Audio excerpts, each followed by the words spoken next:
Thank you for coming back to another episode of this restoration of a Westsail 32.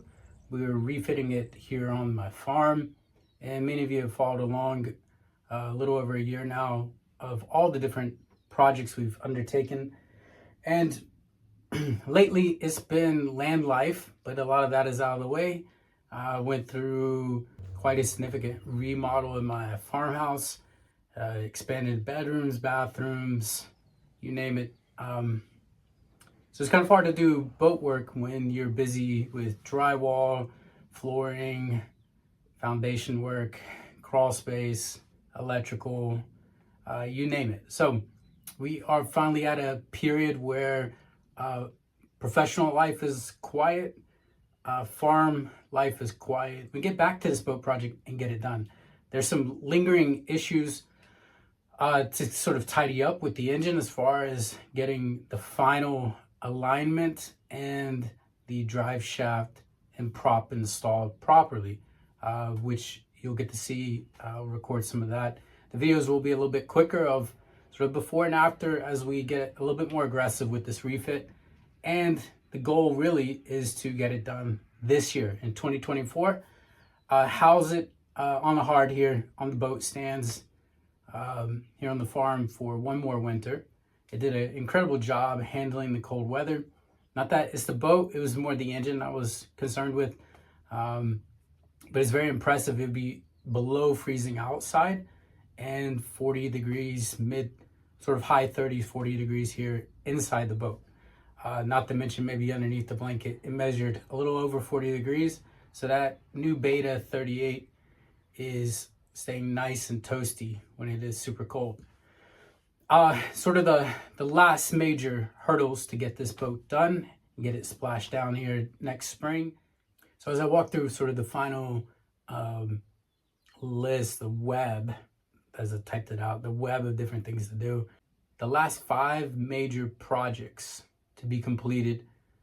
Electric, total overall, get a very professional 2 standard overall of the electric. I'll be doing it all myself, but I will have quite a little bit of help. As you'll see here a little bit later on, a little bit of a photo shoot here in this Westsail 32 because we're sending those images off to Pacific Yacht Systems where they will break it all down as far as in a complete diagram of everything I'll need for this boat to be moored for a significant amount of time, maybe on anchor a significant amount of time, at sea, wherever I want to go, whatever I want to add to it. I want that flexibility, but I want everything done exactly right. Now I can do all the homework myself. I can figure it out. I have all the books as well that most refitters have, but I think this is a very quick, very high level overview of exactly what the system will look like, all the different parts, wire gauges, everything. It takes the guesswork out of it. One-on-one consultation, I will kind of show you what a lot of that looks like, and I'm excited for it because that's sort of the last significant project. The engine was a big thing.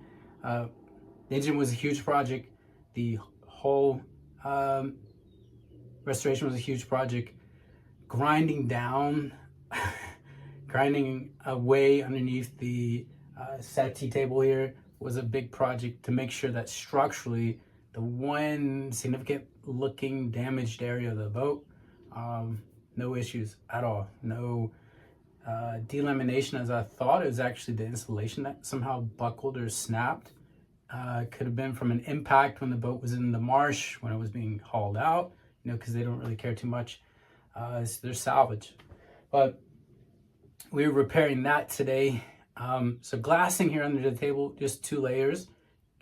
Even though the glass was super clean, I think that will really help reinforce that area. So back to the main 5. We have, of course, let's get the engine tidied up, hooked up, all the other significant system parts to it. The second main thing is glassing under the table, which we will get done today. Obviously, I mentioned electric. We have glassing underneath where the former Sampson posts were on the Westsail. The deck's a little soft there, a little bouncy. Just want to reinforce it. You can see some of the stress cracks in the gel coat, which again, the entire top side will be getting taken care of. Chain plates were inspected. They're fairly new because the mast was new about 7 years ago. No significant damage to those. Getting the rest of the systems finished, primarily electric, but we do have, we want to replace the head, the Japco toilet, the hoses, the clamps, double up on the clamps on the other side of the hose. That sort of particular thing that I really want to be done. I'm going to spend a lot of money on paint. I'm going to spend a ton of money on paint that will make this overhead really bright. Clearing the deck, repairing stanchions. There's 2, I believe, that are damaged. Really cleaning that up, sanding away areas where the top side is cracked, getting that primed, painted, non-skid. Yeah, I think we're there. But you will see all of that if you continue to follow along. Again, subscribe, like. I really appreciate passing 1,000 subscribers. That's wild to me. I'm just here. I love this boat. I love sailing. I want to get the boat back into the ocean. I want to take off whenever I want, wherever I want to go. As other things will come up, of course, we're ready to tackle them.